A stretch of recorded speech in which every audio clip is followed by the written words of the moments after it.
We turn now to the war in Ukraine. More U.S. troops are headed to Europe to support NATO allies. 150 troops from Hunter Army Airfield left Savannah, Georgia on Friday. They're going to Germany to provide maintenance and logistics support. They join more than 3,900 troops who have already been deployed in the last few weeks. Meanwhile, Ukrainian President Volodymyr Zelensky tells the foreign press about 1,300 of his troops have been killed since Russia started their invasion. He also claims 12,000 Russian troops have died. ABC's Alex Prussia has the latest in Ukraine tonight. As Russian forces continue to move closer to Ukraine's capital city of Kyiv, President Biden authorized an additional $200 million in military aid and assistance to Ukraine, much of which will come from existing U.S. weapon stocks.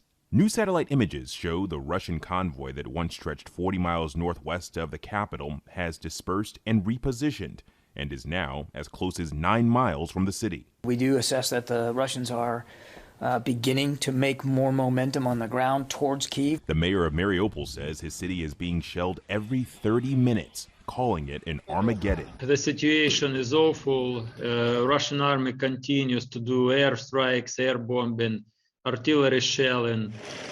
A senior U.S. official says Russian forces are bringing in hazmat suits, raising fears Russia may stage a chemical weapons attack in the country and blame it on Ukraine and the U.S. Russia has a track record of falsely accusing other countries of the very violations that Russia itself is perpetrating. President Biden has said Russia would pay, quote, a severe price, but did not say what that price would be, continuing to emphasize that U.S. troops will not engage with Russian forces in Ukraine. I'm not going to speak about the intelligence, but Russia would pay a severe price if they use chemical weapons. Meanwhile, the humanitarian crisis continues to grow.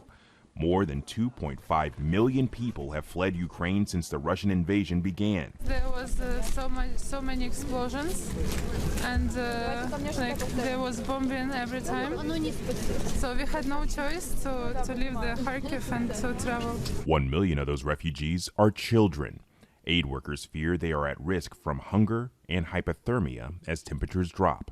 Alex Prussia, ABC News, Washington.